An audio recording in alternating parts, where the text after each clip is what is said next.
والسماء جلالا فأزيد أسراب الغيوم.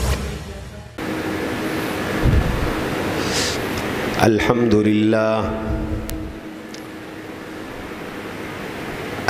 لله نحمده ونستعينه ونستغفره ونؤمن به ونتوكل عليه ونعوذ بالله من شرور أنفسنا ومن سيئات أعمالنا من يهده الله فلا مضل له ومن يضلله فلا هادي له ونشهد أن لا إله إلا الله وحده لا شريك له ونشهد أن سيدنا ومولانا محمدًا عبده ورسوله صلى الله تعالى عليه وعلى آله وأصحابه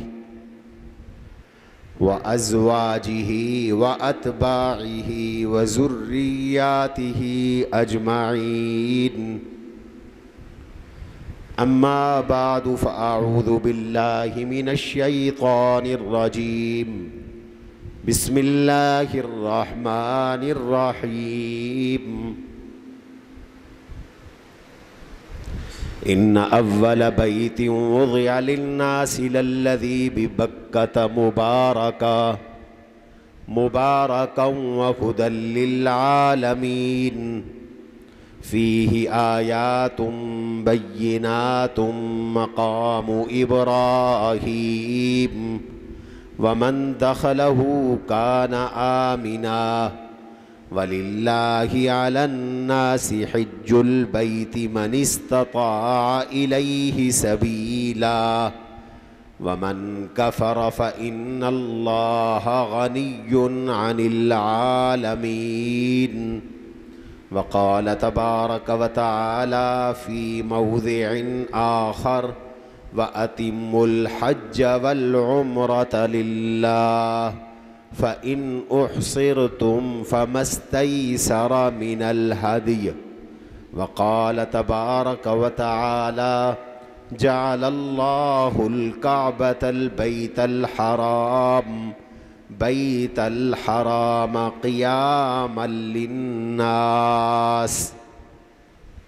وقال رسول الله صلى الله عليه وسلم إن الله فرض عليكم الحج فيا أيها الناس حجوا. وقال رسول الله صلى الله عليه وسلم تابعوا بين الحج والعمرة فإنهما ينفيان الذنوب كما ينفي الكير خبث الحديد. وقال رسول الله صلى الله عليه وسلم الحج المبرور ليس له جزاء إلا الجنة. وقال رسول الله صلى الله عليه وسلم من حج ولم يرفث ولم يفسق رجع كيوم ولدته أمه. وقال رسول الله صلى الله عليه وسلم الإسلام يهدم ما كان قبله والہجرۃ تہدم ما کان قبلها والتوبۃ تہدم ما کان قبلها والحج یہدم ما کان قبلہ. وقال رسول اللہ صلی اللہ علیہ وسلم من لم يمنعه من الحج حاجة ظاہرة او مرض حابس او سلطان جائر ولم يحج فمات فلیمت ان شاء یہودیا وان شاء نصرانیا او کما قال رسول اللہ صلی اللہ علیہ وسلم. اللہم صل علی محمد وعلی آل محمد كما صليت على إبراهيم وعلى آل إبراهيم إنك حميد مجيد. اللهم بارك على محمد وعلى آل محمد كما باركت على إبراهيم وعلى آل إبراهيم إنك حميد مجيد. اللهم صل على سيدنا ومولانا محمد وعلى آله وصحبه كما تحب وترضى عدد ما تحب وترضى. عزیزان گرامی، بزرگان محترم، سامعین مکرم، ذوالقعدہ اشہر حج میں سے ہے.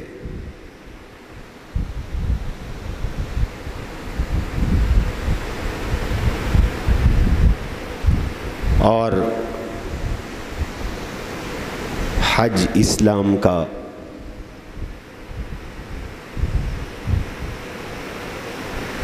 پانچواں رکن اور فرض ہے. اللہ تعالیٰ نے ارکان اسلام کی ترتیب ایسی بنائی ہے، نماز زندگی میں ہر روز فرض ہے، 5 مرتبہ فرض ہے. زکوٰۃ سال میں 1 بار فرض ہے. روزہ سال میں 30 یا 29 دن فرض ہے. اور حج زندگی میں 1 بار فرض ہے.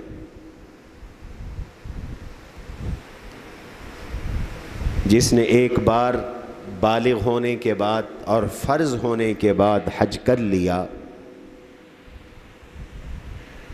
اس کا فریضہ ادا ہو گیا. اب وہ جتنے حج کرے گا وہ نفلی حج ہوں گے، الا یہ کہ کوئی حج کی منت مان لے تو پھر فرضی حج ادا کر لینے کے باوجود حج کرنا واجب ہو جاتا ہے، اس لیے کہ منت پورا کرنا واجب ہے. وَلْيُوفُوا نُذُورَهُمْ وَلْيَطَّوَّفُوا بِالْبَيْتِ الْعَتِيقِ.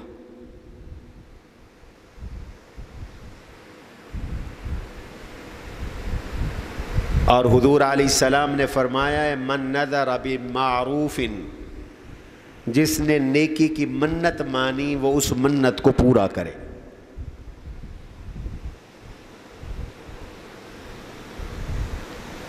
حج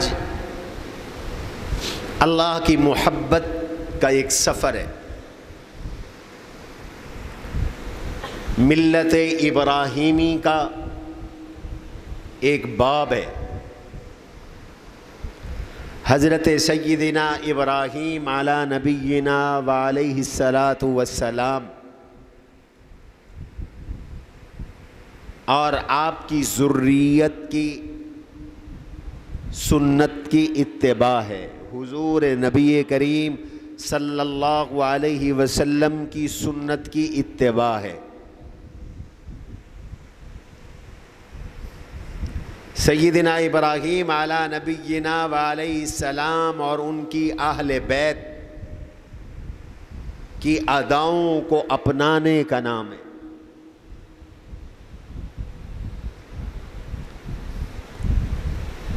کائنات کے بہترین خطے کی طرف سفر کرنے کا نام ہے.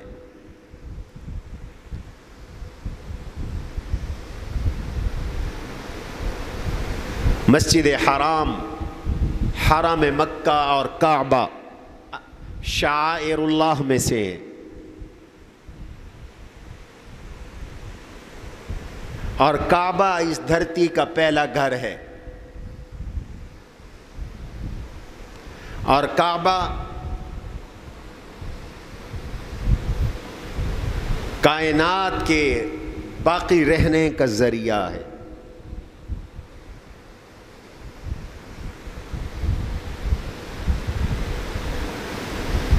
اور کعبے کی برکت سے حرم کا پورا خطہ، مکہ مکرمہ کے ارد گرد حدود حرم متعین ہے.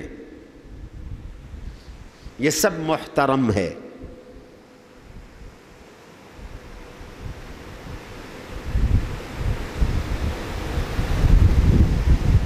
ان اللہ حرم مکہ یوم خلق السماوات والارض.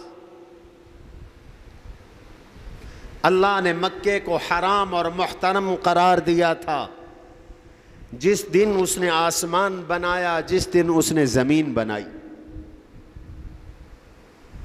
تب سے مکہ مکرمہ اور اس کا ماحول محترم ہے.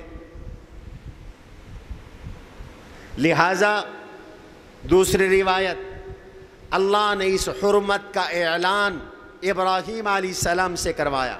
ان ابراہیم حرم مکہ. حضرت ابراہیم علیہ السلام نے مکہ کو محترم قرار دیا. لہذا اس مکے کے احترام میں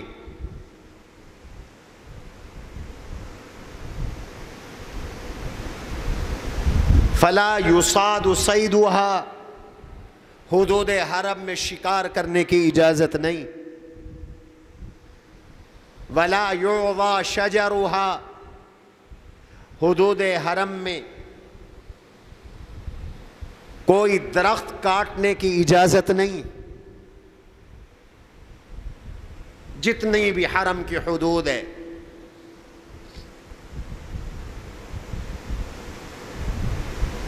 ایک طرف سے جعرانہ ہے اور ایک طرف سے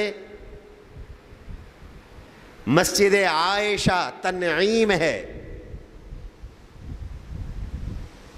یہ حدود ابراہیم علیہ السلام نے قائم کی تھی، آج تک چلی آ رہی ہیں اور ان میں ترمیم کی اجازت نہیں ہے.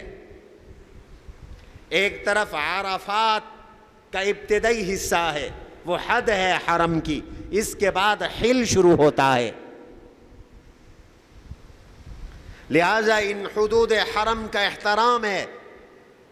ولا يعضد شجرها ولا ورقها ولا يلتقط لقطتها الا لمنشد او كما قال. حدود حرم میں درخت کاٹنا جائز نہیں، پتے توڑنا جائز نہیں، شکار کرنا جائز نہیں. حالت احرام میں ہو یا حدود حرم میں ہو اور تمہارے ہاتھوں میں شکار آ جائیں تو پکڑنے کی اجازت نہیں ہے. یہ تمہارا امتحان ہے. یا ایھا الذین آمنوا، اللہ نے فرمایا ایمان والو، لَيَبْلُوَنَّ اللَّهُ، اللہ تمہیں آزمائیں گے. تمہارا امتحان ہوگا کس کے ساتھ؟ شکار کے ساتھ. تَنَالُهُ أَيْدِيكُمْ رِمَاحُكُمْ وَأَيْدِيكُمْ. وہ تو شکار تمہارے نیزوں کی زد میں ہوں گے، تم ہاتھوں سے پکڑ سکو گے لیکن تم نے پکڑنا نہیں ہے.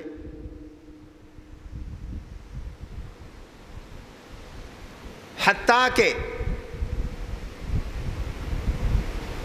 جو باہر سے قتل کر کے حرم میں آ گیا اس کو گرفتار اور پکڑنے کی اجازت نہیں ہے.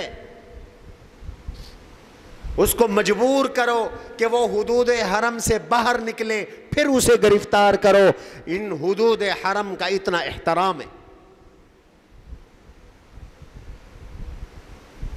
اس میں گناہ کرو گے تو پکڑ بڑھ جاتی ہے.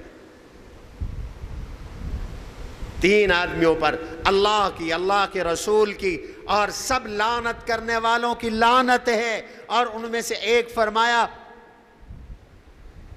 ملحد فی الحرم، جو حدود حرم میں بے دینی پھیلاتا ہے، بدعت سر انجام دیتا ہے، بدعت کی ترویج کرتا ہے، گناہ کرتا ہے، گناہ کی ترویج کرتا ہے، گناہ کی اشاعت کرتا ہے اور لوگوں کو دین سے ہٹاتا ہے، اس پہ اللہ کی، اللہ کے رسول کی اور پوری کائنات کی لعنت ہے. حرم کا احترام ہے. اور پھر حدود حرم میں کعبہ، حج میں بڑی تڑپ کعبے کی ہے. اور کعبہ کیا ہے؟ ان اول بیت وضع للناس للذی ببکہ، دنیا کے بت کدوں میں پہلا وہ گھر خدا کا، ہم اس کے پاسباں ہیں، وہ پاسباں ہمارا پہلا گھر.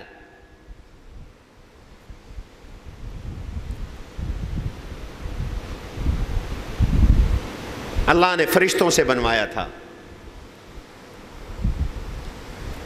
پھر حضرت آدم علیہ السلام کی نسل میں سے قصی نے بنایا،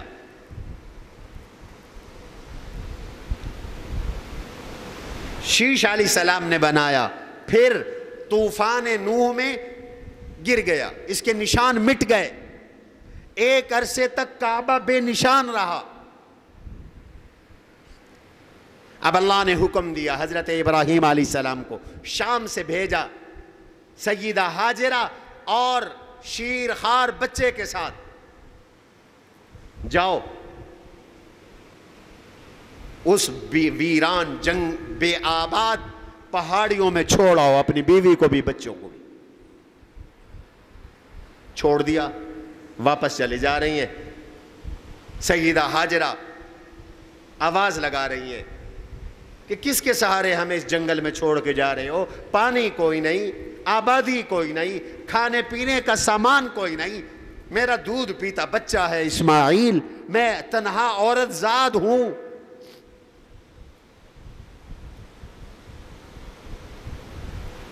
مڑ کے نہیں دیکھا، اللہ کا حکم تھا.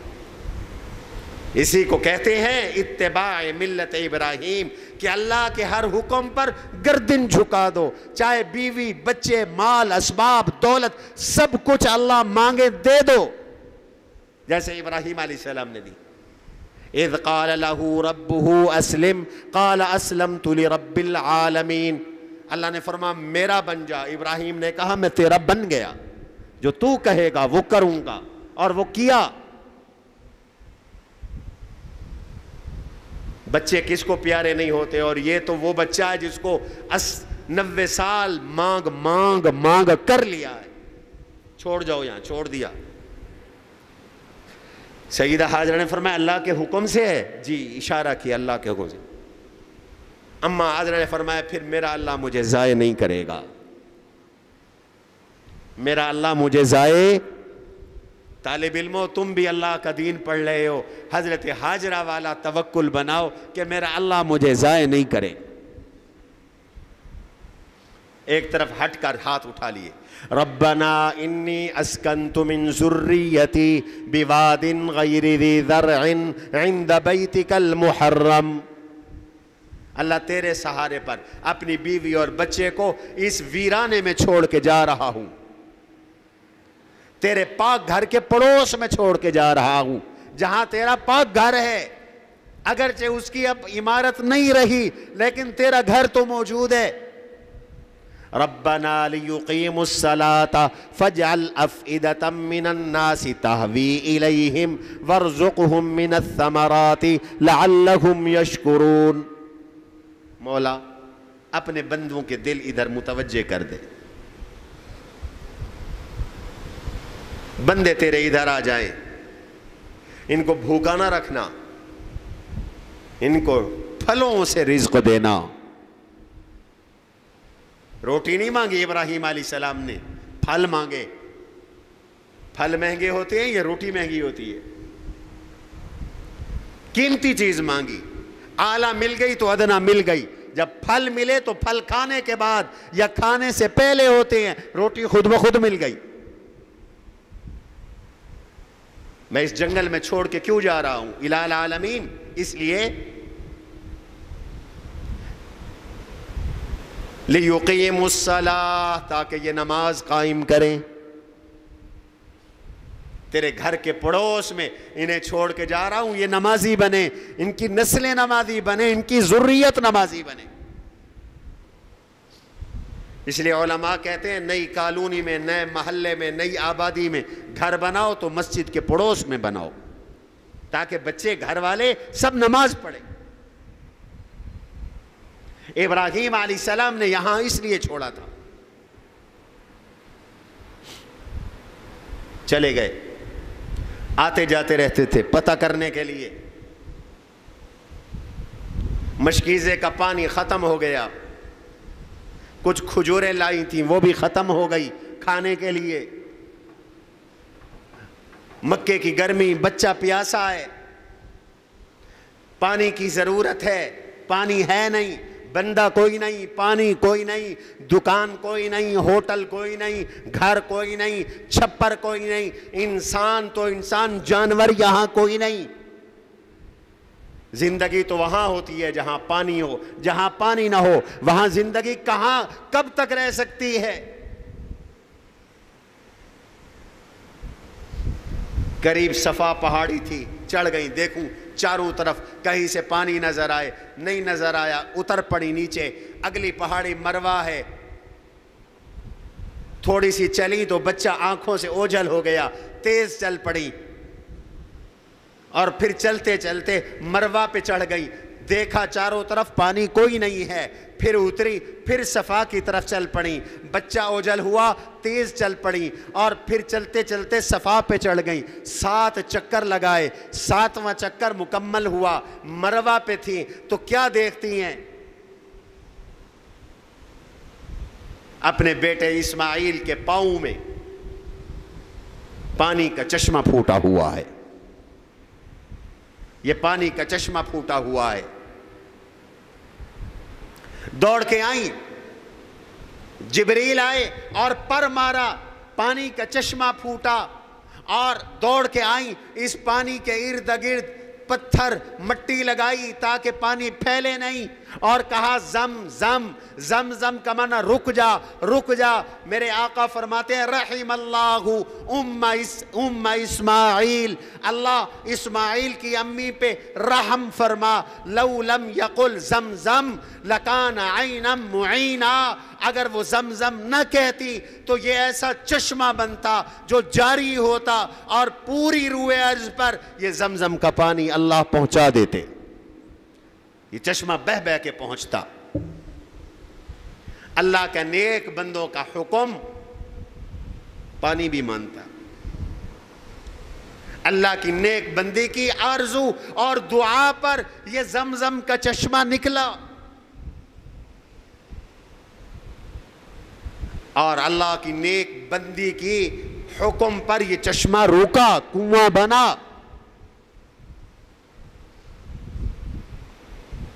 زمزم کا پانی. اور یاد رکھو یہ جو زمزم ہے, اسماعیل حضور علیہ السلام کے جد امجد اور حضور صلی اللہ علیہ وسلم اور آپ کے جد امجد جناب عبد المطلب کی یادگار ہے. پہلی مرتبہ یہ چشمہ نکلا اسماعیل علیہ السلام کے پاؤں سے, اور دوسری بار اس چشمے کو نکالا, اس کنویں کو نکالا جناب عبد المطلب نے. اس کنویں کی لوگ بے احترامی بے ادبی کرنے لگے, تو حضور صلی اللہ علیہ وسلم کے آباء میں سے کسی نے اس کو بند کروا دیا. حضور کے دادا عبد المطلب خواب میں سوئے ہوئے تھے, 3 راتیں مسلسل خواب آیا, احفر زمزم, احفر مضمونہ, احفر طیبہ. زمزم کھودو, پاکیزہ پانی کھودو, نہ ختم ہونے والا پانی کھودو. 1 رات خواب, دوسری رات خواب, پھر بھی نہیں پرواہ کی, تیسری رات خواب. اب بیٹوں سے کہا چلو بھائی کدال اٹھاؤ. جا کر کھودنا شروع کیا تو نیچے سے کنواں نکل آیا. حضور نے فرمایا زمزم لما شرب لہ, جس مقصد کے لیے کوئی زمزم پیے گا اسے اللہ وہی چیز عطا کرے گا, وہی مقصد عطا کرے گا. کسی نے علم کے لیے پیا اسے علم ملے گا, کسی نے رزق کے لیے پیا اسے رزق ملے گا, اور کسی نے زمزم حافظے کے لیے پیا اسے حافظہ ملے گا, کسی نے زمزم اپنی اور نسل میں برکت کے لیے پیا اسے نسل میں برکت ملے گی. جو جس مقصد کے لیے زمزم پیے گا اللہ اسے عطا کریں گے. زمزم لما شرب لہ، اور علماء نے اس پہ کتابیں لکھی. اور یاد رکھو بات میں سے بات نکلی ہے، اس زمزم میں جہاں اسماعیل علیہ السلام کی ایڑی کی برکت شامل ہے، وہاں اس زمزم میں میرے آقا کے لعاب اور بچے ہوئے پانی کی برکت شامل ہے. حجۃ الوداع تھا، آقا صلی اللہ علیہ وسلم نے جب حج فرمایا، طواف کے بعد آپ زمزم پہ تشریف لائے. زمانہ جاہلیت سے پانی پلانے کی جو ذمہ داری تھی، سقایا جس کو کہتے ہیں، یہ آل ہاشم کی تھی، آل عبد المطلب کی تھی. حضرت عباس حضور کے چچا پانی نکال نکال کر لوگوں کو پلا رہے تھے. میرے آقا نے فرمایا اسقو یا آل بنی المطلب، اسقو یا آل بنی المطلب، او عبد المطلب کی اولاد پلاؤ، حاجیوں کو پانی پلاؤ، حاجیوں کو زمزم پلاؤ. لولا، اگر یہ خطرہ نہ ہوتا کہ لوگ تم پر ہجوم کر دیں گے اور جھپٹ پڑیں گے، میں خود کنویں سے زمزم کے ڈول نکالتا اور لوگوں کو یہ پانی پلاتا. پانی پلانا اتنی بڑی سنت ہے حضور صلی اللہ علیہ وسلم کی. پھر حضور نے پانی مانگا. حضرت عباس نے فرمایا ٹھہر جائیے حضرت، میں نیا پانی نکالتا ہوں. پانی نکالا برتن میں، گھر سے برتن منگوا کر برتن میں ڈال کر حضور کو زمزم کا پانی دیا. میرے آقا نے یہ زمزم نوش کیا اور جو بچا ہوا تھا وہ کنویں میں ڈال کر قیامت کی صبح تک آنے والے ہر مسلمان کو اپنا جھوٹے کا تبرک عطا فرما دیا. اب جو بھی زمزم پیے وہ حضور کا جھوٹا پی رہا ہے. جیسے حضور کی شریعت عام ہے، حضور کا فیض عام ہے، حضور کا کلمہ عام ہے، قیامت کی صبح تک میرے نبی کی شریعت عام ہے، ایسے قیامت کی صبح تک میرے نبی کا زمزم والا فیض بھی عام ہے. دنیا کا کوئی کونا ایسا نہیں ہے جہاں میرے نبی کا کلمہ نہ ہو، جہاں میرے نبی کی اذان نہ ہو، جہاں میرے نبی کی نماز نہ ہو، جہاں میرے نبی پہ درود نہ ہو. دنیا کا کوئی کونا ایسا نہیں ہے جہاں میرے نبی کا قرآن نہ ہو، جہاں میرے نبی کی حدیث نہ ہو، جہاں میرے نبی کی سنت نہ ہو، جہاں میرے نبی کا امتی نہ ہو. ایسے ہی دنیا کا کوئی کونا ایسا نہیں ہے جہاں زمزم کا پانی نہ ہو. اللہ نے گھر گھر زمزم پہنچا دیا، اور زمزم شفا ہے. اس پانی کو تم کیا سمجھو؟ اس لیے کوئی زمزم پیے تو دعا پڑھے، اللہم انی اسألک علما نافعا وعملا متقبلا ورزقا حلالا وشفاء من کل داء. یا اللہ مجھے علم نفع دینے والا علم عطا فرما، یا اللہ مجھے وسعت والا رزق عطا فرما، یا اللہ مجھے بیماریوں سے شفا عطا فرما. وشفاء من کل داء. میرا تو اپنا تجربہ ہے. میرے جب پہلی دفعہ گردے فیل ہوئے اور آپریشن نہیں ہو رہا تھا، 3 سال آپریشن نہیں ہوا، بیماریاں اور لگ گئی تھی، تو میں نے 1 سال زمزم کے علاوہ کوئی پانی استعمال نہیں کیا. صرف میں نے زمزم پیا 1 سال. سفر میں بھی جاتا تھا تو زمزم ساتھ لے کے جاتا تھا. اس کی برکت سے اللہ نے شفا عطا فرما دی. پانی ہوا زمزم، پرندے آئے. قبیلہ جرہم کا ایک وفد جا رہا تھا، انہوں نے پرندے دیکھے تو اندازہ لگایا پانی ہے. جہاں آئے اجازت مانگی، بی بی اگر اجازت ہو تو ہم بھی یہاں خیمے لگا لیں، قیام کر لیں. فرمایا ابراہیم علیہ السلام سے پوچھ کے بتاؤں گی. ابراہیم خبر لینے آئے، پوچھ کے بتایا. فرمایا بالکل اجازت دے دو، لیکن وہ پانی استعمال کر سکیں گے، پانی کی ملکیت ان کی نہیں ہوگی. اجازت دے دی. اور حضرت اسماعیل بڑے ہوتے چلے گئے، بڑے ہوتے چلے گئے، جوان ہو گئے. اب اللہ نے حکم دیا ابراہیم بیٹے کو ہمراہ لو اور کعبے کی تعمیر کرو، کعبہ بناؤ. ابراہیم علیہ السلام آ گئے. اسماعیل علیہ السلام کو ساتھ لیا, کعبے کی تعمیر شروع کر دی. وَإِذْ يَرْفَعُ إِبْرَاهِيمُ الْقَوَاعِدَ مِنَ الْبَيْتِ وَإِسْمَاعِيلُ رَبَّنَا تَقَبَّلْ مِنَّا إِنَّكَ أَنْتَ السَّمِيعُ الْعَلِيمُ.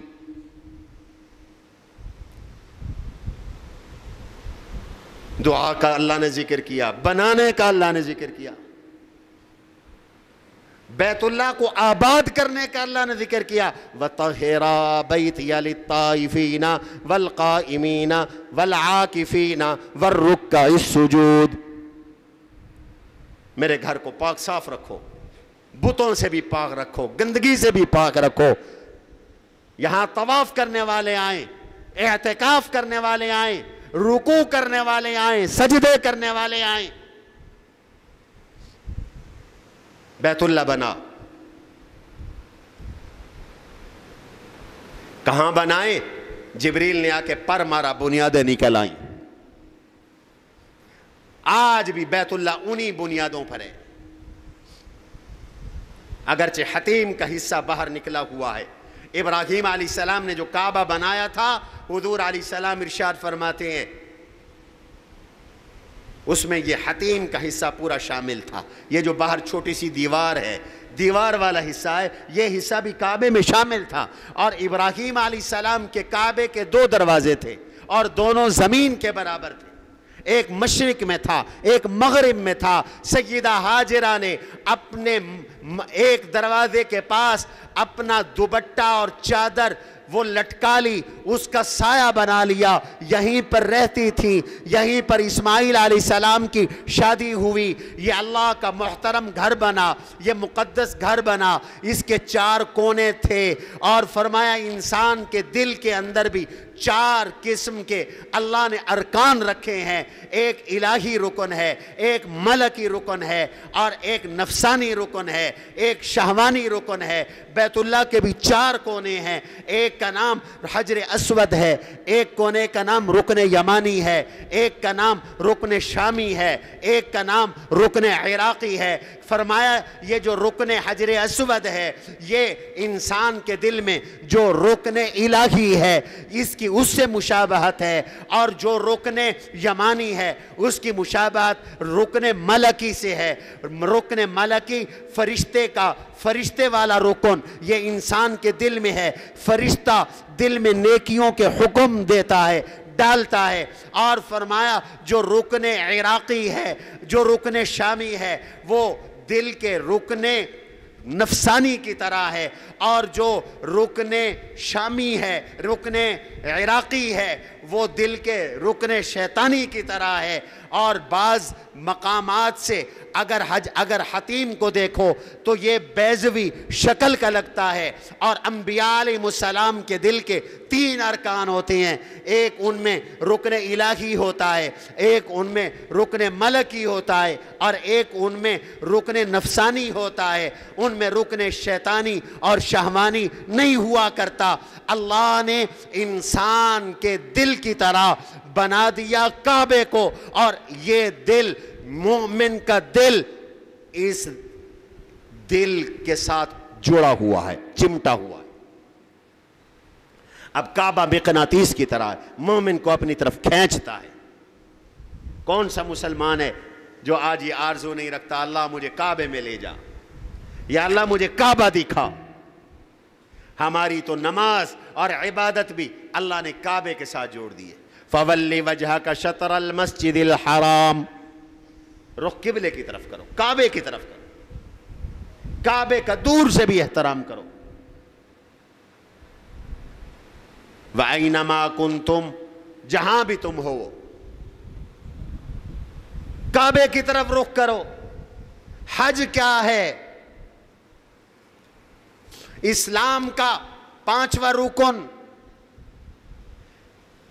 اللہ کی محبت کا سفر. بیت اللہ کے محبت کا سفر اور اللہ کے گھر کے ارد گرد چکر کاٹنے کا سفر, یہ حج ہے. فرمایا حج فرض ہے. وَلِلَّهِ عَلَى النَّاسِ حِجُّ الْبَيْتِ مَنِ اسْتَطَاعَ إِلَيْهِ سَبِيلًا. حج فرض ہے ہر اس آدمی پر، نمبر 1 بالغ ہو. بچے پر حج فرض نہیں ہے. اگر کسی نے بچپن میں حج کیا ہے تو بالغ ہو کر اس پر اگر اس کے پاس استطاعت ہے تو حج دوبارہ کرنا پڑے گا. حج فرض ہے بالغ پر، عاقل پر، مجنون پر نہیں ہے، آزاد پر، غلام پر نہیں ہے، اور اس پر من استطاع الیہ سبیلا، جو وہاں پہنچنے کی استطاعت رکھتا ہے، اعضاء اس کے صحیح سلامت ہیں. اگر نابینا ہے، اگر پاؤں سے معذور ہے، چل نہیں سکتا، اگر عورت ہے اس کے ساتھ محرم نہیں ہے، اس پہ بھی حج فرض نہیں. عورت پہ حج تب فرض ہوگا جب اس کے ساتھ محرم ہو. لا یخلون رجل بامرأة، خبردار کوئی مرد کسی عورت سے کسی غیر محرم عورت سے تنہائی نہ کرے.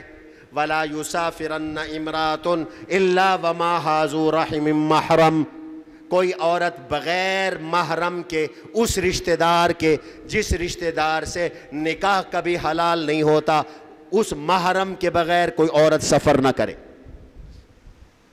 میں کہتا رہتا ہوں حج تو محرم کے بغیر جائز نہیں ہے. ہاں ناراض نہ ہونا. یونیورسٹی میں لاہور، کراچی، اسلام آباد، لندن، سوئٹزرلینڈ، آسٹریلیا، وہ اکیلی چھوکری کو بھیجنا جائز ہے. تمہارے عقلوں پہ پردے کیوں آ گئے؟ پڑھانا ہے تو خود ساتھ لے کے جاؤ، اکیلے کیوں بھیجتے ہو؟ لعنت کی ہے حضور صلی اللہ علیہ وسلم نے اکیلے سفر کرنے والی عورت پر.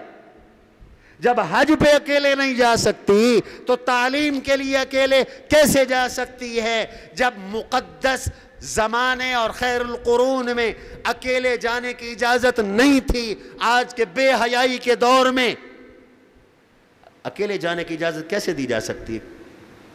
کیوں بھیجتی ہو بچیوں کو اکیلے؟ اگلے دن ایک انٹیلیجنس ادارے کے افسر مجھے ملے. انہوں نے مجھ سے وہ یونیورسٹی کے انکشافات کیے بچیوں کے کہ پاؤں کے نیچے سے زمین نکل جاتی. نشتر میڈیکل کالج کی بچیوں کے انکشافات کیے. پرنسپل بے بس. سمجھدار بننا چاہیے، شریعت کو نہ چھوڑو ورنہ دنیا آخرت کی رسوائی مقدر بنتی. میں عرض کر رہا ہوں آنے جانے کا خرچ موجود ہو، اہل و عیال کا پیچھے نفقہ اور خرچ بھی موجود ہو، حج فرض ہے. اور یہ ایسا سعادت کا عمل ہے حج. حضور صلی اللہ علیہ وسلم فرماتے ہیں الحج المبرور لیس له جزاء الا الجنہ. مقبول حج کا بدلہ جنت سے کم ہے ہی نہیں. جنت ملے گی مقبول حج پر. حج کیا ہے؟ یا عمر یا اما علمت ان الحج يهدم ما كان قبل او كما قال.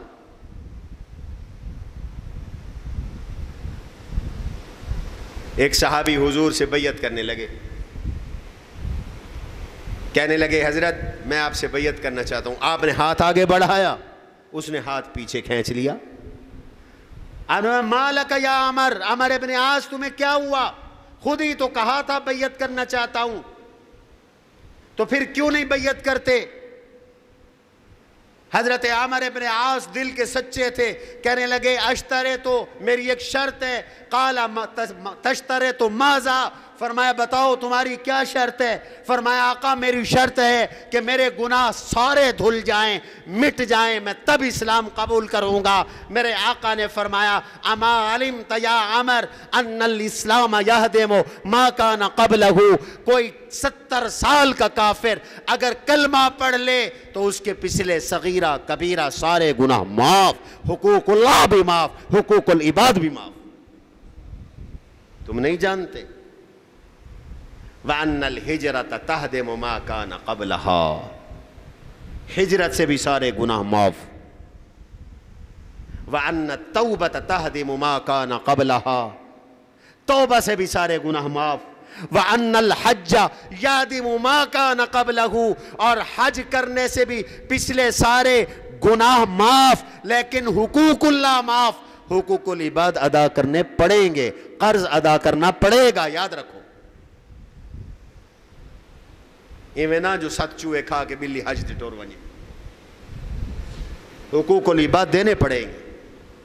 حج پہ جاؤ تو حقوق العباد ادا کر کے جاؤ، زندگی کا کوئی پتہ نہیں ہے۔ اللہ کے دربار میں، اللہ کے گھر میں جب پیشی ہو تو کسی کا بوجھ نہ ہو، نہ گناہوں کا بوجھ ہو، نہ لوگوں کے حقوق کا بوجھ ہو۔ حج کرو اور لوگوں کے حقوق ادا کر کے جاؤ، باقی جو گناہ ہیں وہ اللہ معاف کر دیتے ہیں حج کے ساتھ۔ اور حج آدمی کو کیا سے کیا بنا دیتا ہے۔ 2 شرطیں لگی، اللہ نے لگائی ہیں۔ پہلی شرط اللہ نے فرمایا، اللہ کے نبی نے فرمایا، اللہ نے تو 3 شرطیں لگائیں کہ حج میں 3 کام نہیں کرنے۔ الحج اشہر معلومات، حج مخصوص مہینوں میں احکام کی ادائیگی کا نام ہے۔ یہ مہینے شوال، ذوالقعدہ، ذی الحج کے 10 دن، ان میں احرام انہی میں پہننا جائز، اس سے پہلے حج کا احرام جائز نہیں۔ یہ اشہر حج ہے۔ فمن فرض فیہن الحج، جس نے اپنے اوپر حج لازم کیا ہے، احرام پہنا ہے، حج کی نیت سے گیا ہے، اس کو کہہ دو 3 احتیاطیں ہیں، فلا رفث ولا فسوق ولا جدال فی الحج، خبردار ہو کے آنا، اللہ کا دربار ہے، اللہ کا گھر ہے، مقدس جگہ ہے، اللہ کا حرم ہے، اللہ کے نبی کا حرم ہے۔ مدینہ مسجد نبوی اللہ کے نبی کا حرم ہے، اور مکہ اللہ کا حرم ہے۔ ہوشیار ہو کے آنا، خبردار ہو کے آنا۔ فلا رفث، زبان سے گندی باتیں نہ نکلیں، دنیا جہان کا حسن وہاں جمع ہوگا،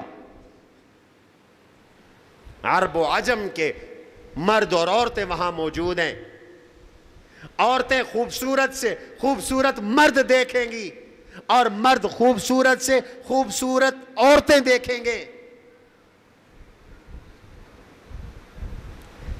اپنا ایمان قابو میں رکھنا ہے۔ خود میاں بیوی بھی ہیں، اگر حالت احرام میں تو میاں بیوی والا تعلق تو دور کی بات ہے، میاں بیوی والے پراسس اور عمل کا تذکرہ بھی نہیں کرنا۔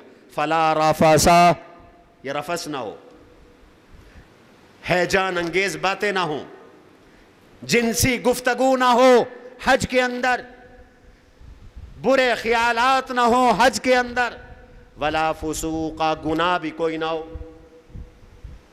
وہاں تو نیکی کرنے جا رہے ہو، تمہاری ٹریننگ کروانی ہے اللہ نے،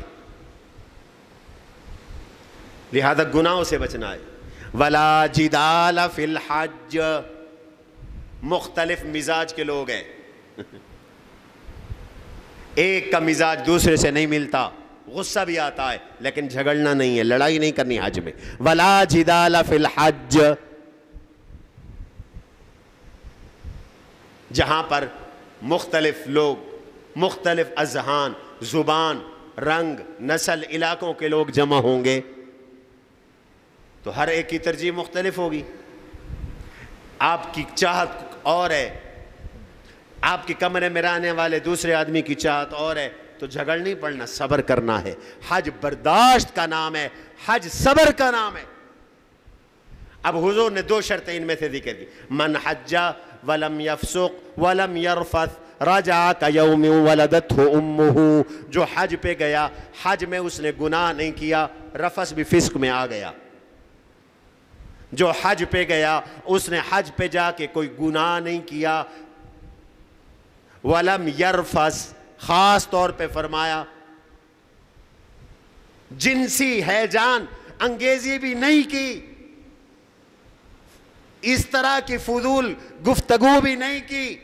راجع کا یوم ولدتہ امہ، جب وہ حج کر کے واپس آیا تو ایسے آیا جیسے آج ماں کے پیٹ سے پیدا ہو کر گناہوں سے پاک آ رہا. راجع کا یوم ولدتہ امہ. لوگ کہتے ہیں حج پہ جائیں گے تو پیسہ کہاں، پیسہ کم ہو جائے گا، ختم ہو جائے گا. حضور نے اس کے بارے میں بھی ایک بات ارشاد فرمائی.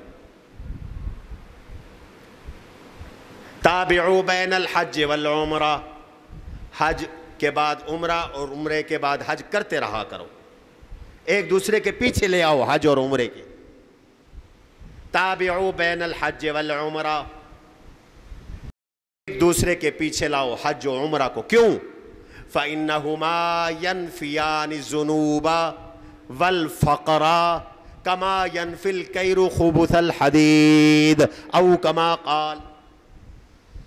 بار بار حج اور عمرہ کرنے سے 2 فائدے ہوں گے. پہلا فائدہ گناہ مٹیں گے.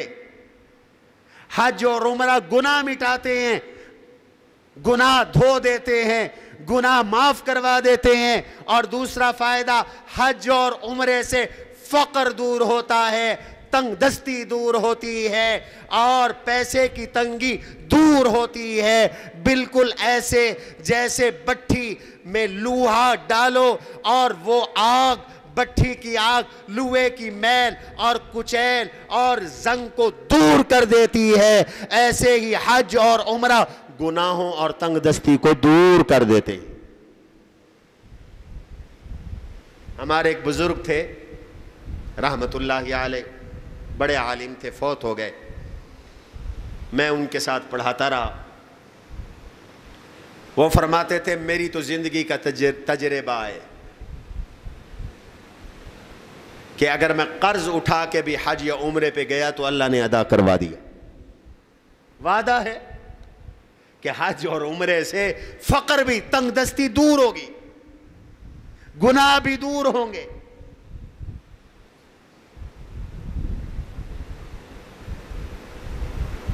اس لیے شوق سے حج کرو. حضور فرماتے ہیں لوگو ان اللہ فرض علیکم الحج، اللہ نے تم پہ حج لازم کیا، حج کرو.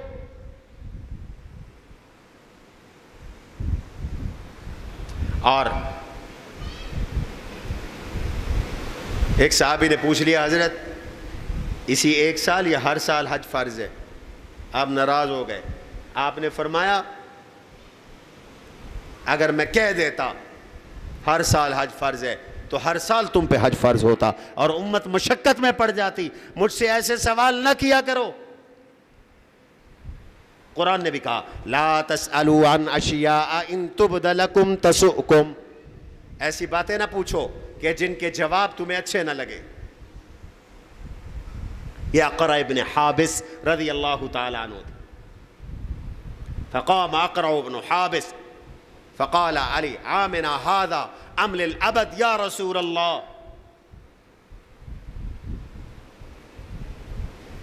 اور اگر حج فرض ہے، حج نہیں کیا تو خاتمہ خراب ہو گیا. یاد رکھو ہمارے ہاں تو ایک کنسیپٹ ہے ابھی تو جوان ہے جی، ابھی تو بڈھے نہیں ہوئے، ابھی تو ریٹائر نہیں ہوئے، ابھی تو بچوں کی شادیاں نہیں کی، ابھی تو بچیوں کی شادیاں نہیں کی، ابھی تو مکان نہیں بنایا، ابھی تو گاڑی لینی ہے، ابھی تو فلاں کام کرنا ہے، ابھی تو فلاں کام کرنا ہے، پھر حج کریں گے.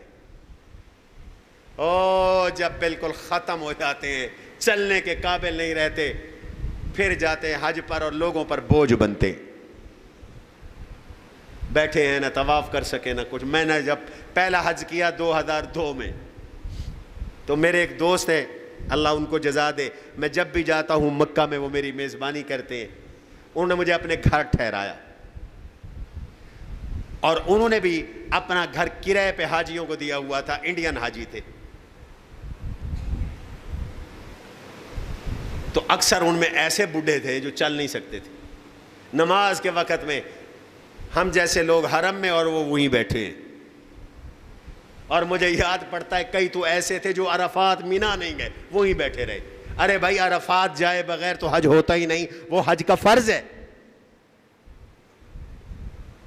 تو بابا یہ کنسیپٹ غلط ہے، یہ تصور غلط ہے کہ جوانی نہیں، ابھی تو بوڑھے ہوں گے تو حج کریں گے. حج فرض ہو گیا، حج کرو. اور اگر حج نہیں کیا اور موت آ گئی تو خاتمہ خراب. میں حدیث سنانے لگا ہوں جامع ترمذی کی، سنو حدیث.